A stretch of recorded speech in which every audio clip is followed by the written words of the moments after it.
And welcome, Bigger, Braver, Bolder, episode 3, I think. Victoria, are we episode 3? I think it's 3. Do you know what? This is something I always query with myself. Does the pilot count as 1 or is it Veronica as 1? I don't know. Let's say 3 / 4. 3 / 4. 3.5. Let's go. Yeah, episode 3.5.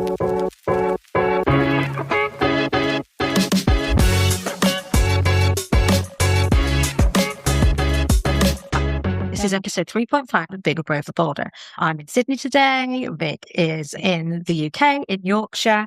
And today we've got a guy called Chris Brown, who's my first Australian guest. Are you excited about that? The first Aussie on the podcast, first Aussie on any of your podcasts? Yeah, no, definitely. No, I am really excited about it. And I guess that it feels like it's not before time as well, because I've obviously been here now 8 months and I've talked a lot on social media, on my platforms around discovery, both personally and from a professional perspective. So it feels that I should have done this a lot sooner. And because I'm constantly, as we know, discovering the differences, newness, learning, all of those things. And it's part of my Australian adventure. And it's just exciting to have Chris Brown as that first guest who I know will have lots and lots to say and he really is a proper Aussie. So I think you get the sense of that, totally unencumbered, just absolutely full of life, full of kind of passion, says it how it is, incredibly good at what he does, really interesting guy. He's a huge kind of facilitator within the sort of political sphere, brings lots of sort of big agencies and infrastructures together to get things done, has worked, has been part of the Olympics here and a number of big issues and challenges that have happened across particularly Sydney, but he's also a farmer and he's got lots of stories to tell. So this could be a wild ride. I also genuinely think that we will have to edit this more than any other podcast we've got. I think that's a compliment, Chris, if you're listening. Definitely a compliment. You're going to be talking influence with him today. And obviously that feels like something that is so relevant right now in your world of navigating your new landscape and his area of expertise, essentially.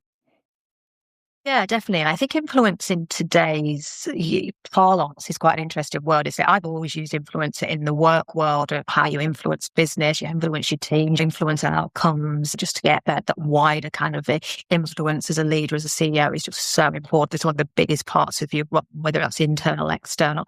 But of course, nowadays, when we grow up, we all want to be influencers, don't we? And I guess Chris Brown is one of the OGs of influence in that sense, in terms of what he does and that role that he plays. And it's just one of those really interesting roles that's probably not really seen, but is so important when you understand exactly what he navigates and what he does and how he brings organizations that would previously not come together to get the best results of things. So I think influence and the way we explore that today will be key. And I think it will have lots of different connotations. I'm looking forward to it. We better get started. Let's bring Chris in. We better get started. He'll be ready. Right, hope you enjoy. Here we go. Episode 3, Bigger, Braver, Bolder, Influence with Chris Brown.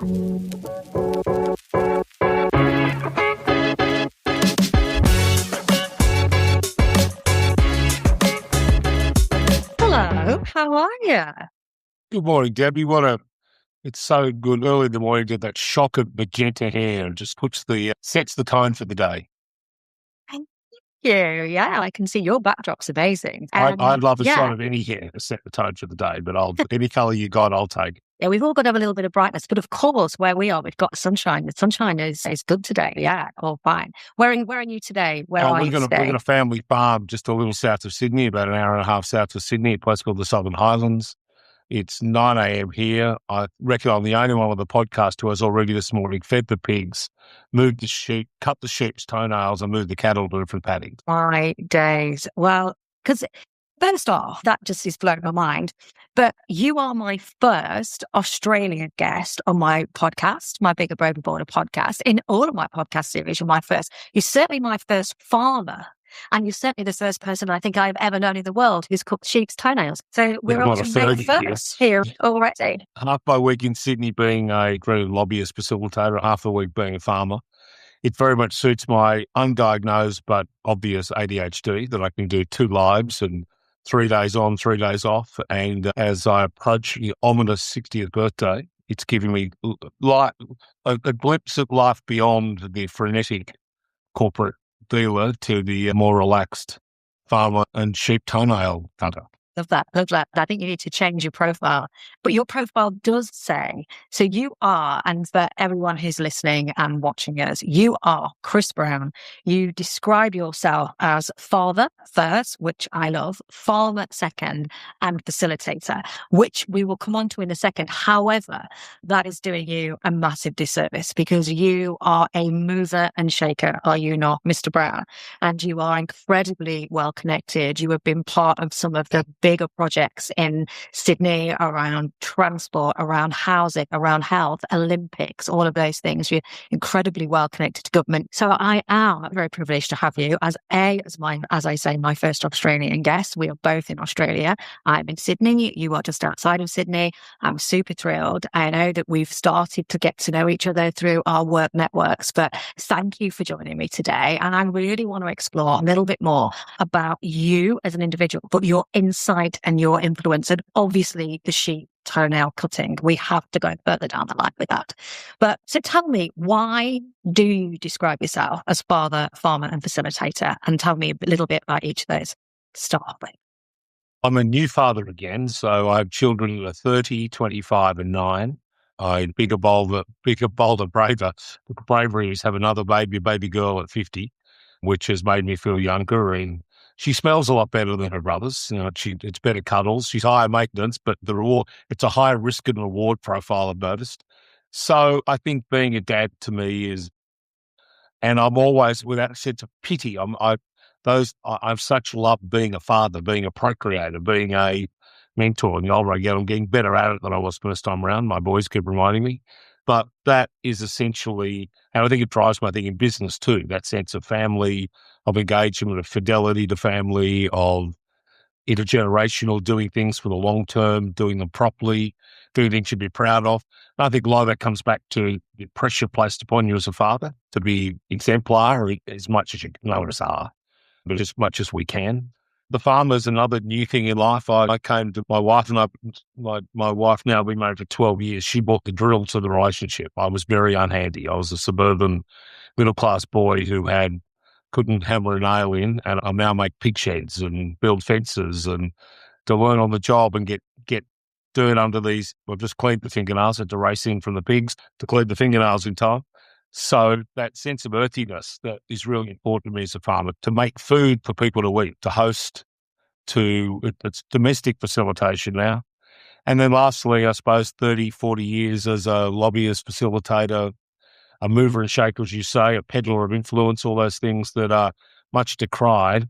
But when they're applied to things like social housing organisations, maybe it softens the blow of the ugliness of facilitator. It's just trying to get things done, to move between community, business, politics, the media, to try and merge those things for a decent outcome. So that's been professional life for the past 40 years. And I'm relatively comfortable as I can see out closer to the end than the beginning. I can see over the horizon, and the farming facilitator bit is changing it's calibrating at different levels. So still got a few good years left in me. Oh my God, you've got so many years left in you, 100%. Your energy levels are not diminishing in my view.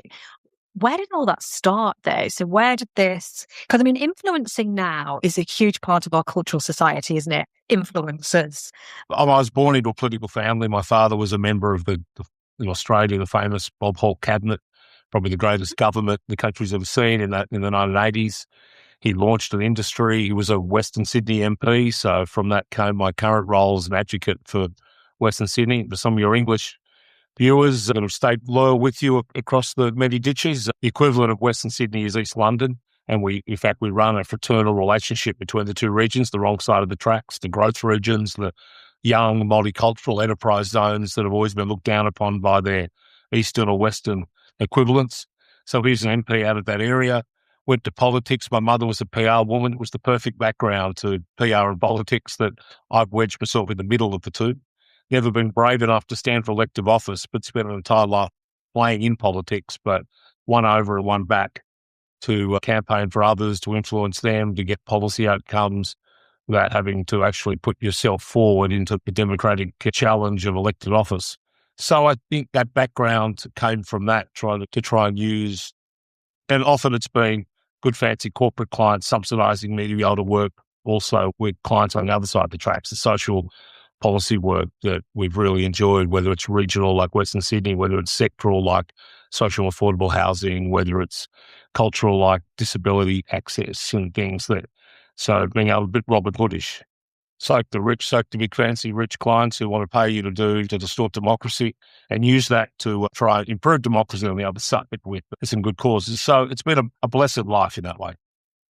As you described all of that, it's like there's so many questions that come out of it, aren't there? But what is it that you feel that you have achieved the most influence-wise in that sense? Because you've had some of the biggest conversations and projects. You've been involved in Sydney, I mentioned, the Olympic Stadium. You've been involved in public policy, regional growth, all of these things. What are the things that you think, I was instrumental influencing that? And actually, that's one of my biggest achievements or my biggest moments.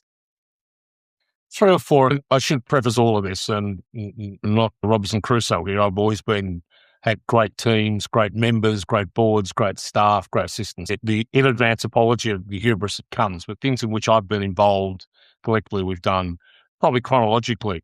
First, it's to set up the tourism industry, to take it. In the early days, my father was the Minister for Tourism, and then after that period, I'd set up and ran the National Association. And to make it a real industry, it was always looked down upon. It wasn't a real job. And these days, millions of Australian kids have a job through legitimate job career path through tourism. And that was hard in the early days to make journalists, bureaucrats and others take it seriously and commit to it. And we've totally changed that now, where it is a pillar of the Australian economy, a legitimate career, a darling of the investment community in many ways. So it's very important. Going off from there to infrastructure, really launching Infrastructure Partnerships Australia, the national infrastructure body, at a time when infrastructure convinced me it wasn't just toll roads, it was the quality of the schoolyard, it was the quality of the health system, the hospital you were in, your national defence, the transport that got you to and from work. It was the enabler that took less poor communities and enabled them to access better jobs through infrastructure. So that was probably the second one, that billions of dollars flow into infrastructure now. As Paul Keating used to say, every galah in the pub's talking about infrastructure these days, but it wasn't the case 20 years ago when it was a... And then lastly, and most importantly for me, is Western Sydney, where I grew up, to be able to go back and put into a region that was always the other side of the tracks. It was always looked down upon, the bigotry of the eastern suburbs, the North Shore of Sydney, looking down upon those from the west. To now have 12, 15 university campuses, to have the new Powerhouse Museum about to open, the massive airport that I sat on, the Prime Minister to choose a site, metro networks, 15 new hospitals, schools everywhere. But the significant change that is levelling up in British terms that to the two parts of Sydney by advocating for using research base and good old-fashioned storytelling to convince politicians, the media and investors that there was life out there, as they always call it, out there in the Wild West. Will house more than half of Sydney's population within 10 years. And now is a place where the greatest young talent in Sydney is emerging from and attracting to from the rest of the world. So they're sort of professional achievements, but having 3 healthy, happy young kids and 1 good marriage and 1 pretty good ex-marriage are all things of some pride as well. And you've got to meet my pigs, the greatest little piglets you've ever seen. You know, oh, man. I know. So I apologise to all the vegans out there, but the piglets are beautiful. They're lovely, they're fun, and they're tasty. You know, it's out there. To get the tasty bit, just go with them. What are they called? What are the pigs called? You must have names, surely. The father is called the Donald. He's a Duroc. He's the size of a rhinoceros, and he's orange. The Donald. Named after Donald Trump. I was going to say, it has to be. He's big, orange, and stupid. So it's entirely appropriate terminology we provided him. And he has a little harem of black Berkshire starlets out there that keep breaking down fences to want to get to him. My sows are pretty keen on the ball, fair to say. Breeding is not a problem here at Shannon Farm. And they're a lot of fun. But unless the cattle are great, the sheep are great, the horses, the goats, the chickens, the ducks, they're all marvellous. But the pigs are my favourite. Tiny pigs, or are they big pigs? The dad is 450 kilos. He is the Right, size of a pigs can, rhinoceros. is it right that pigs can eat? Pigs are quite dangerous. I caveat this, right, with the fact that I have moved to Australia, Sydney. My people know this, my friends, my family, everyone knows this, the whole world. And I've been in discovery mode, right? And I've told you about my discovery mode. And I'm learning so much. I've also learned that something like 9 out of 10 of the most deadliest animals in the world or something live in Australia. Not necessarily Sydney, but in Australia. I'm 15 floors up. I have a moment if I see a cockroach. So it's not good. It's not the best place for me in that instance. But are pigs also very dangerous? Is that not true? I wouldn't let my 9-year-old in there on her own, put it that way. If you fall, you're Really? gone. No. The Really? one, unlike the Donald, my big boar is a gentle giant. He's a gorgeous, gentle thing. You're just wary around them. They're well fed. I'd rather the acorns from my oak trees, the pig pellets, the milk, the dairy. They love custard. A little treat. My pigs love custard. And they eat a lot of overused by dairy from the local supermarkets. The soup kitchens get the first anything they leave I get for the pigs, and they get a lot of dips and bread as long as they're proper food and feeding on grass. But so they don't need to eat meat. They're very happy eating other things that I happily provide.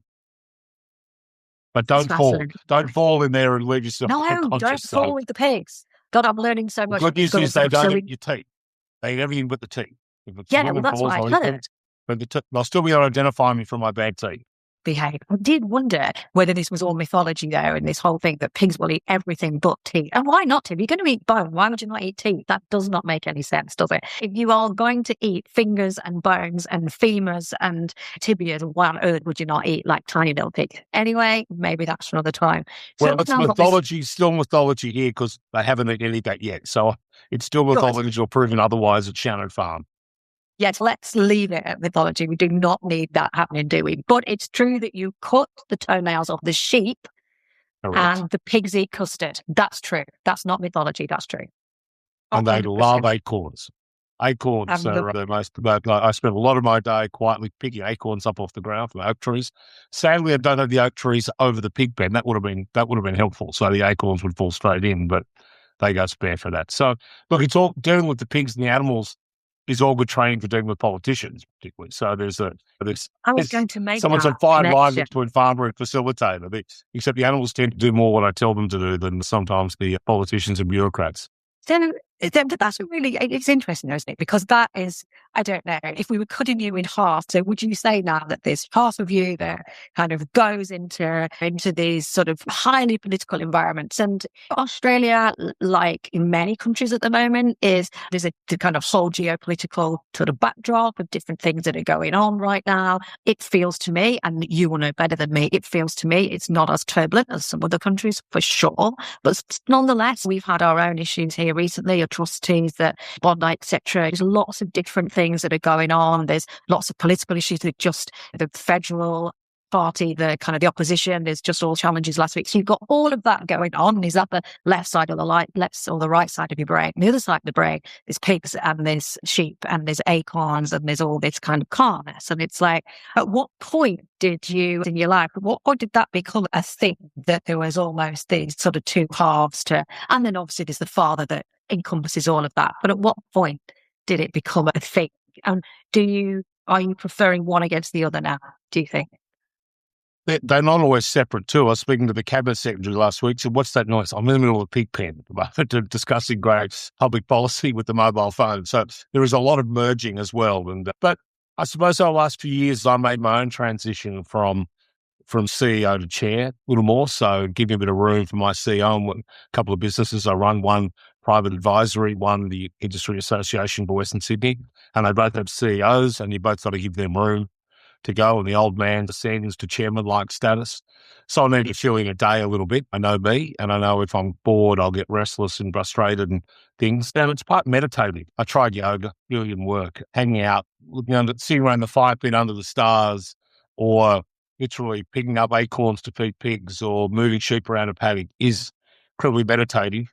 In the ADHD way, the brain is always, though, I'm signing public, writing a speech here, while I'm in the middle of today's lunch with the opposition leader, I'll be thinking about the hobble my boar has in his right leg. Am I going to give him when I get back? Does he need medicine for that? So I don't segregate. I blend, constant blending, which is great for me, but that which is my superpower is a kryptonite to others. The frustration I cause to others by the everything all together all at once is the way I want to do stuff.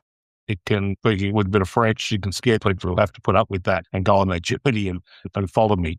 But I think that separation has become more stark in recent years as you look over the horizon. As you said, I've been in the middle of a bunch of big stuff. I've been very lucky to be from city shaping policy to middle of media firestorms to political things to the highest levels of corporate life. I chaired a UN agency. I've done a lot of traveled all over the world. And I watch people around me who've had similar life then lose it. My own father, who's 94, who's still probably not yet off the stage. And so I am deliberately putting in place a mechanism so I can tear down, slowly step back. So it's not a stark retirement at some age and suddenly the carnival, you get kicked off and the carousel keeps going and you can't get on it. How do I structure it that I don't become a pain in the ass to other people? I can still be useful. I can still have input, but it can be sprinkling the pixie dust rather than shoveling the dirt all day. So it's my own bold experiment as to how to graduate a step down into fatherhood and farmer and how to facilitate it all the time. But I'll never really give it up. There'll always be some level of board seats I'm taking on now, good causes, things I'm getting involved with. But it's actually accidental deliberate strategy to manage the next phase of my life. I guess that kind of, as you're talking there, the fact that you are doing these in parallel and you're managing the next phase of your life, I assume that has been something that you've done throughout your career. You constantly, as an influencer, as the person that's this political kind of commentator and navigator and all of these kind of coordinator as well, and a lot of things that you're doing, you're almost like a matchmaker as well, aren't you? Because you bring people together, you make these like little marriages as well. You're trying to connect those guys, that silo over there to talk to this silo over here. And this is how I see in the short time that I've known you is a lot of your superpower. So I guess you're never just doing one thing at a time. You're always like connecting the dots, which is a great thing for me. I do that all the time. And I think you're doing that. So is the next piece for you personally, I'm doing that over there, but I can't wait till that's finished. I need to do that transition. I need to see what's next. I need to connect those kind of pieces. Maybe, I don't know. Is that where you're at? Do you think you're just connecting pieces for you now rather than just connecting pieces for everyone else? Well spotted. I'd like to think there's trouble with me. I'm doing both. So why limit yourself to one thing? So I love the concept of connecting a worthwhile entity to put smart people together to get a great outcome. You don't always have to touch the till on the way through. And it could be putting corporate Australia together with social enterprise and getting the outcomes there. We try to through infrastructure to have a trade-off of social license. It could be putting Western Sydney together with Eastern Sydney or Western Sydney with East London, running this brokerage and how we learn from each other. We all like being useful. I particularly like being useful. We all love great outcomes.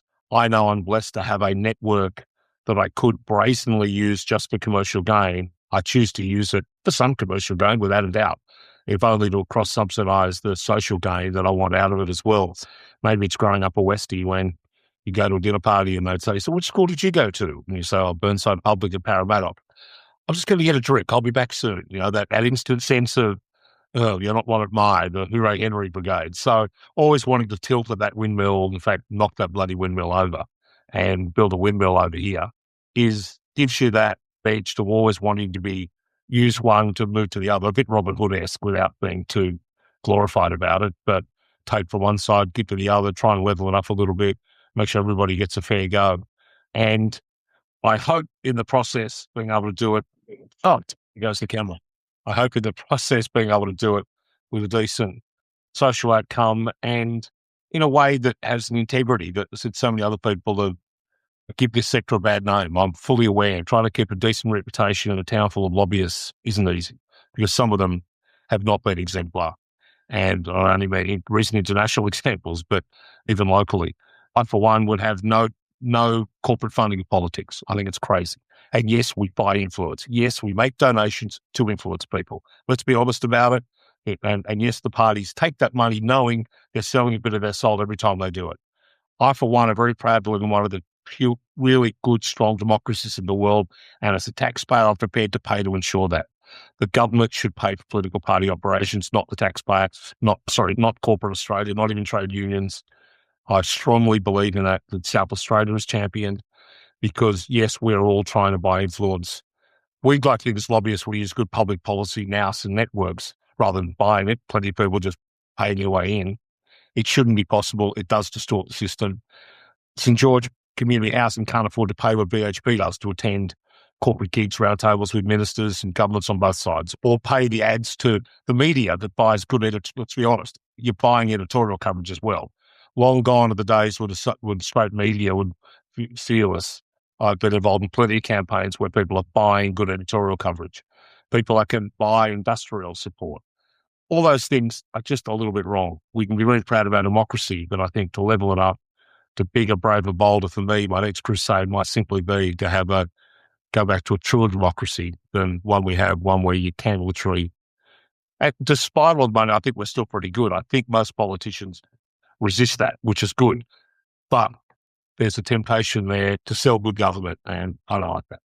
As you're talking, I'm listening and I'm thinking to myself, again, I'm from the UK and that we're all very polite, right? It's one of those things that we're all known for, that we have to be polite, we have to sit on the fence, and particularly in more of a political arena, you do not sit on the fence in any way, shape or form.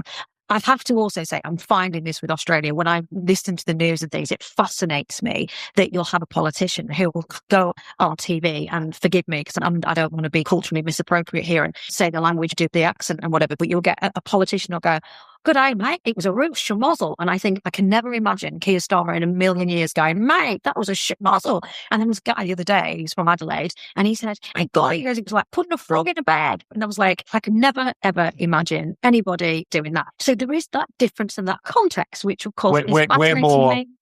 We're more fat lip than stiff upper lip. Indeed. I'd like to think it's the Fenian, Scottish, Irish sort of background, less of the English. You did set us up as a nation of convicts. My forebears came here as involuntary tourists in the bottom of ships between brothel keepers and Fenian political agitators. You did set us up for this, and it comes back to get you. But I think you're right. We have I think the title of your podcast is well suited, probably more suited to Australia than the UK.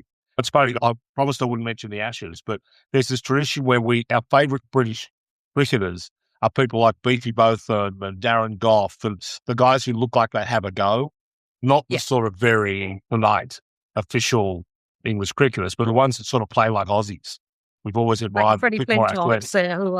Got a bit of Freddie Flintoff. Those who are going to get out and really and give a bit back. That sense of the Aussie cowboy outlaw being admired as those who doesn't particularly like the Douglas Jardine stiff upper lip, Terry Ho old man, where we say more fat lip than stiff upper lip. I wanted to just delve into that a bit with you, because so you are incredibly influential and that is brilliant.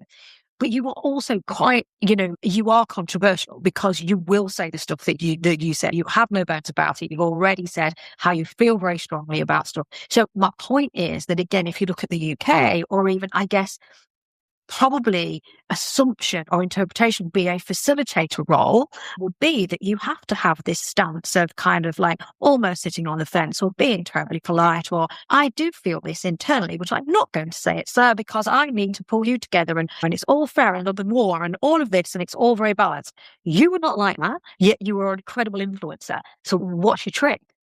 I apologise well. So there is I think you picked that well. Like in my position, people are usually more diplomatic. They are more standoffish, more presidential.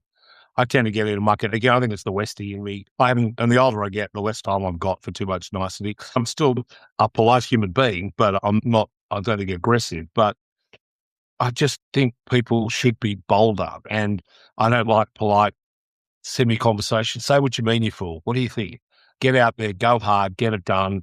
And I think, I suppose, the biological clock ticking, the older I get, the less polite I want to be, the more I'm focused on the outcome, not the process. I think we spend so much life worrying about process. I have a current crusade. It's about public servants want to protect the public good at all times. And they have probity, I get that. And we all want, as I said before, we want a clean political system. We want a great process. But I'm trying to tell them the public good can not only be measured by the purity of the process, but by the freaking outcome as well. The public good will be getting some private money into more social housing, not 74 probity orders that sat at every meeting so that it took so long no one would invest. You're so obsessively trying to protect the public good through a process, you're forgetting the outcome that we need to achieve. So with all things, it's calibrating it to the right level. Now, do I calibrate myself to the right level? Nah, I'm way more out there than I should be. I should often be more independent umpire. I should be facilitator, not dominator. Yeah, absolutely correct on all fronts.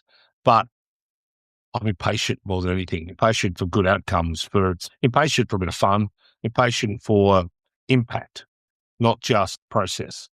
And that, I think, we disguise good process too often as the desire when really it should be facilitate a good outcome, a clean outcome, but a good outcome.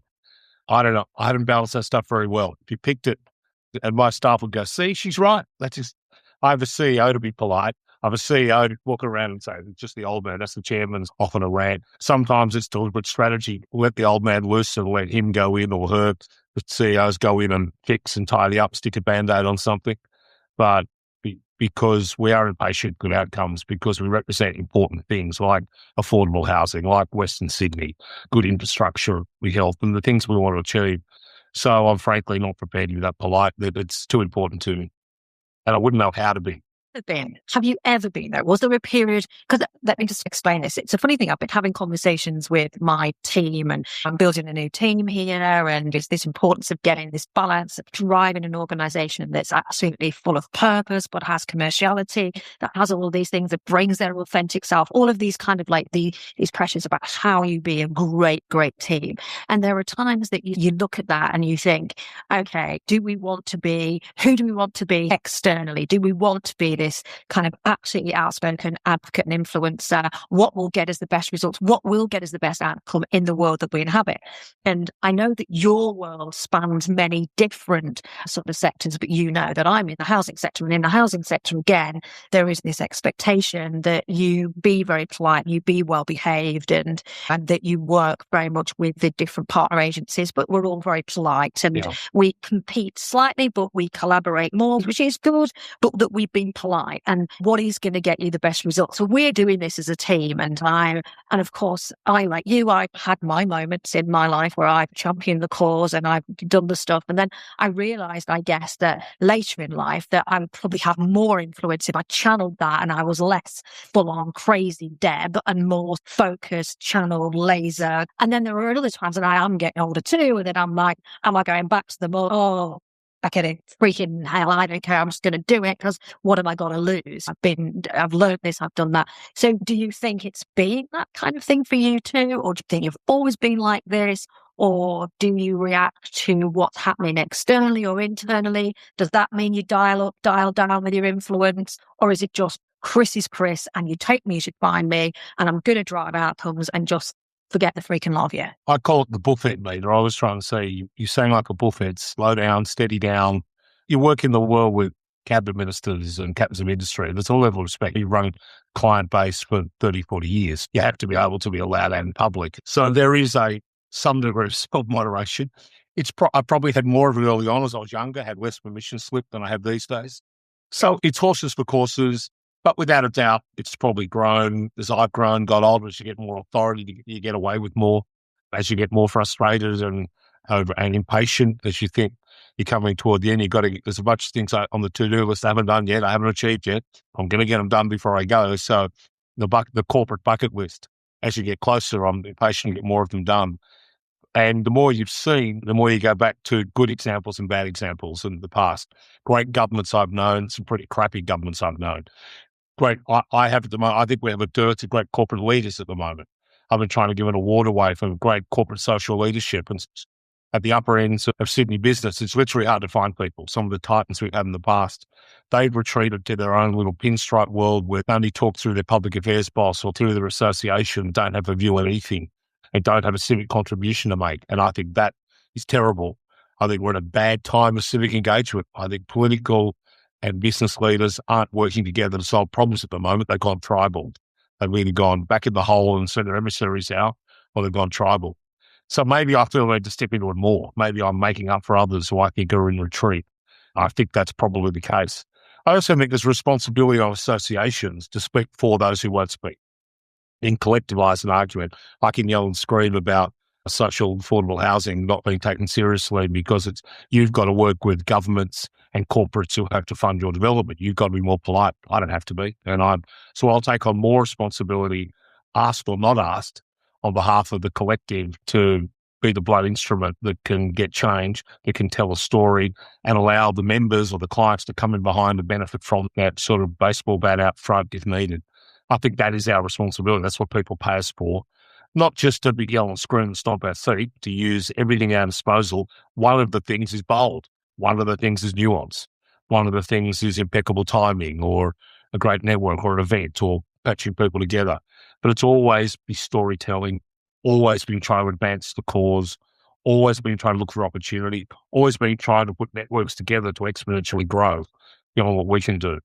And there was a sermon temple on the mount. The sermon never said, blessed be the facilitators. The bloody candlestick makers and bakers were all getting a rap. But those of us who are out in front organising things, putting on the party, introducing people to each other, it's a forlorn task in many ways because it's not given. I know in association world, it used to be, we run the Lighthouse Association. Good, we'll get a guy who's to run a lighthouse. No, get a guy who ran an association or a woman who ran an association. It's not given its own worth. It's simply seen to be a job you do when you've got nothing else to do. When this facilitation game is a genuine skill, pathway, art in a way, but we've never properly defined the role in what is facilitator, what is lobbyist. They're not really defined terms. If you're an engineer, you're a bloody engineer, right? If you're a builder, you're a builder. But if you're a relationship builder, if you're a social engineer, they don't have the same cachet or definition that comes. That's my lot in life. That's my lament. It will go on, but if we took us all away, I remember they had an experiment where lobbyists weren't allowed for a while. Don't come into the room with the minister. The client sits and the minister talks. And after the first month, one of the ministers said, can you come back in? We know what we were talking about. No one was running the agenda. Nobody was putting it together. Nobody was blending us. It was a waste of our time. It was a polite process overcame outcome. The process was having the awful lobbyist in the room would be distorting it. The outcome was nobody said anything. No outcome was achieved. Nothing got done. So done properly, it's an honourable profession. And it's up to all of us to make it done ethically, properly, productively, so that we do get that meshing of corporate, social media, politics together to get an outcome. It's, again, thinking about what you say, I landed in the organisation that I'm in. I've landed in other organisations. And one of the things that I constantly hear as a leader is one of our big challenges, silos. It's silos. And so you see that from a micro level, from a macro level, and that's what you're dealing with. And you're dealing with the silos in just a huge, and much wider forum that's multi-complex with lots of different partners. I'm dealing with it in a large organisation that has and have done, not just here, but in others, that silos become one of the biggest challenges to organisations' success. And that's what we see from that kind of political aspect, from people just looking in their own worlds, being responsible for their own budgets, and that role that you're taking. And it's interesting, isn't it? Because in the one hand, I'm sitting here and I'm looking and I'm thinking about you and I'm thinking, do you actually need the patience of a saint to do this? Or do you need to be this individual? No, exactly. And it is that thing of maybe it is the yin and yang, that when we all have to be this polite world, that there is a political expectation that we all behave, but then you do need the person to come in. And I think that influence is really interesting. And it's one of the things as a CEO, as a leader, that you influence all the time. Your influence has far-reaching effect. People watch what you do, hear what you do, see what you do, and everything is scrutinized. That from a politician perspective, from a leader perspective, etc. And so influence isn't just about what you say, it's how you show up, it's what you do, it's all these things. But as I talk to you, and we could talk for hours and hours, the pair of us, because we like to talk, both of us, so we've done really well. That we both, I think, probably had to bite our tongues to bleed, to stop ourselves, to listen to one another today. But so what I've heard is, yes, we started off, right, with Chris Brown, father, farmer, facilitator. What I've heard, I think, today, and as we get to wrap up, is that Chris Brown, influencer, but underneath that is Chris Brown, diplomat, pragmatist, agitator, provocateur, storyteller, and matchmaker. That's what I've heard as well. So maybe that makes you full of in reverse order. Yeah, I like them totally in reverse order. Both in reverse order. but I was doing you a full on giving you props there. But you must start with the diplomacy and the pragmatism in terms. You just have to start with that, which then just manifests into its way of, I'm going to agitate, I'm going to disrupt, I'm going to be provocative, and I'm going to zoom in and zoom out with those things that I can get away with. But ultimately, you're the storyteller. But even more than that, you're the total matchmaker, because you bring these things together. You create harmonious marriages within these worlds that otherwise people just wouldn't talk. So your point earlier about pretty good father, I'm a pretty good husband, and even my first kind of marriage was pretty successful, then I think that says everything. So I actually think that you now are Chris Brown matchmaker extraordinaire. I think that's where we are. I think that's where we've landed. I think I should take you on the road with me and introduce you to people and just have you talk about me. I think I need to recognise on that boldness, there are some people that don't get my shtick, and you've got to accept in life that some people are just, it's not going to work on. And I'm old enough to realise you go and talk to that person because they're going to block, because they are. Process does matter. Diplomacy is even more important. I'm doing a bit of work in Japan, and that's tough because the Japanese polite small talk bit is just take me straight to the bar afterward. That's the bit I'm interested with the Japanese, not the standing around doing the polite bit, because I struggle with it. But it is important, again, all of those things. Thank you for that lovely, this is a good therapy session, because I've got to see my kids and they'll just rip me apart again. So I'm saying, no, run the tape, see what she said. But it is important to know that you have to have a team to do that. There are times when someone else is better for the job than me, and if someone says, settle down, you're taking a great business that had probably 18 months of still water and reviving it, where to next, and probably different culturally to where it was. It suit a different time and a different leader with a different team. So I don't underestimate your challenge, and for a great reason. You are looking after people for whom home security is not their standard. People whom often don't know where their kids are going to sleep tonight, and getting into an apartment out of the back of the car. It is a proud initiative. And it's not a pure, you've got to play with developers. Your organisation was what's described as looking too much like real estate agents and property developers. And you've got to do this constant calibration of playing at the top end of town to get the money, working with government, not being seen to get ahead of your clientele. It's a tough challenge, and you're building a team to do it. So we all have those challenges as leaders. Mine is more probably inspired than lead. I'm not a great teacher. I'm happy to come with me. I'll back you. Let's go for it. But some people, that's not their style. And I've had to learn how to adapt to bring introverts along with extroverts to get the best out of everybody. And that's forever learning, man, forever learning. Don't my staff love a 360-degree review of me? Isn't that a fun day? Every time. I like them. That'd be amazing. I want to listen. Listen, we've got to rattle this up, because you've got to get going. And I've got some questions that I just need to ask you before you go. And just before I do that, look, you know that this is called Bigger, Braver, Bolder. As I said, you have been my first Australian guest, which I think is so important now, because this is the new world that I inhabit, which I'm loving. So thank you so much for that. And but I think if anyone embodies Bigger, Braver, Bolder, it's you. 100%. And certainly this conversation has inspired me too. So some questions for you, Chris. So what does bigger mean to you right now? Bigger mean I used to be big. I'm about 50 kilos lighter than I used to be about 2 years ago. So I'm smaller, but bigger is, it's bigger horizon. I think, what do I do next? What's beyond, when you get the benefit of moving from executive to non-executive life, you get to think in a bigger, broader sense. So it's probably that. What's next? What bigger things can I think about outside the constraints of executive life? Okay, cool. Now, apart from the pigs and cutting the toenails, what's the bravest thing that you've done recently? Semi-retire, step back. That's not easy, to try and give scope for the CEOs and the teams below me to make their own mistakes, make their own victories, happily be there just as a sounding board. And I haven't achieved it yet. I'm on the path. I'm trying to stay out of their way. I'm trying just to be helpful.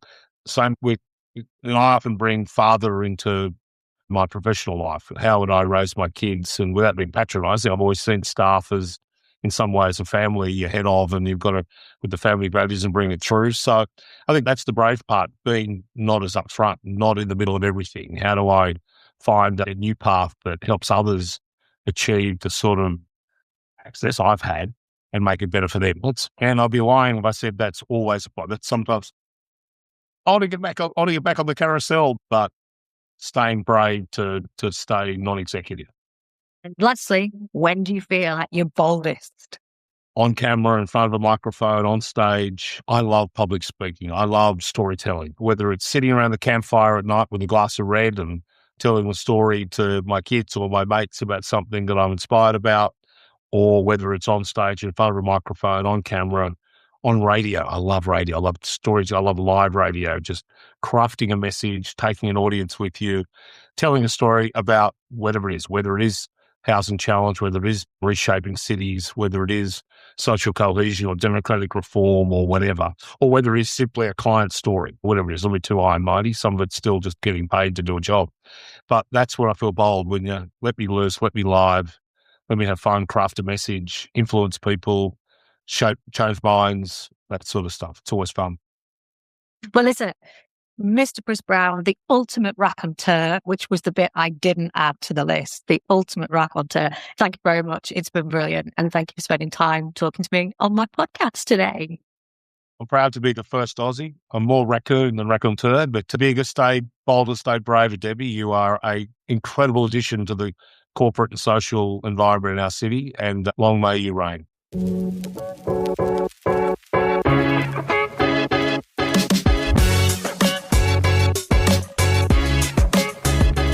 Oh, what a fascinating conversation that was. It blew my mind. Mine too. I was very conscious, like when I was talking to Chris, that from a listener perspective, will they really get the enormity of what this guy actually does as well, and how he does bring all of these huge kind of complex agencies together to get results. I know that he's done so many things and things that affected positively the organisation that I work for now. But plus, I wanted to get into that, but then I didn't, because he's just fascinating. We learned so much, and you could see how energized he is in this space. This is his world, isn't it? I know we talked farmer, father, facilitator. He is all of those things all at the same time, which is just absolutely wonderful. Some of the things that I took away from it was, we talked a little about the cultural differences between the UK and Australia. And one of the things I wrote down on my sheet of paper, and I wrote many things, was say what you mean, you fool. That kind of like really direct nature of Aussies. And I'm seeing that. And from a personal perspective, I find that fascinating on many levels, not least, as I'd said in the podcast, we are brought up as Brits, aren't we, who have to be like uber polite, and we complain that we don't complain at all, and all of this kind of stuff. And the Aussies just don't like that at all. They're just not. And I love it. And it's really interesting and fascinating, because you do think that if you put Chris next to his opposite number in the UK, somebody who would do exactly that. And I've met lobbyists before in the world that I've worked and inhabited, but I cannot see any of them who are like Chris. They're much more the pragmatist, the diplomat, I mean, he is just, as I said, he's the ultimate raconteur, isn't he, as well? It's just fantastic. And then the whole pig conversation was just absolutely. I bet you weren't expecting to talk about, was it cutting sheep's toenails, he said? Yeah, sheep, not pigs, yeah. Yeah, that really threw me off guard as I was listening in the background. It threw me too, but in a really interesting, positive way. And I knew that he had this spark, because he's obviously alluded to it before, and I've spoken to him, but I don't know. I thought it was like a weekend thing or something. I don't know, that he went to, or that it was like you just might have a horse and a cockatoo or something. I was not expecting it to be fun. I wanted to talk about Jeremy Clarkson as well in that kind of way, thinking, oh my God, I'm talking to the Australian Jeremy Clarkson. But then I thought, no, we'd probably go down a whole kind of rabbit hole. So I left that one. Yeah, Diddley Squat Down Under. That's his farm, isn't it? Diddley Squat, yeah. Yeah, 100%. Diddley Squat Down Under. Love that. And he would have loved it as well, wouldn't he? So maybe we should have said that. Another couple of things I heard that you said was matchmaker, storyteller, speaking for others who can't, and being almost like that. What about social outcomes and integrity? And then one final thing was focus on outcome, not process. Those are some things that really spoke to me. How did you feel about those things? That's what he was talking my language with that, 100%. Yeah, that I think processing the people is what we see so much in today's world, and what litigious that we've become, and all those things. that we're very aware of. And it's great, isn't it, when someone encumbered in that way as well, that it is just literally, I can see an outcome. This is the way I'm going to do it. I'm going to navigate it. I'm going to bulldoze it, but we're going to achieve it. And you think there needs to be more people like that, really, doesn't there, in the world, that just want to get stuff done. And that's what he does. That's what he does. Yeah. And he really is big and brave and bold, isn't he? He just completely embodies that whole thing. Big and brave and bold. Yeah, no, it was good. It was good. First, obviously, guests as well, which I do genuinely think is really important. So now it's like, how do we top that? And who's the next? But yeah, it was great. A big thank you again to Chris for joining us today. And if you enjoyed this episode, please follow, please share, please give us some comments. You can even email in and join us next time. And hopefully we'll have another Aussie edition to Bigger, Braver, Bolder. Stick.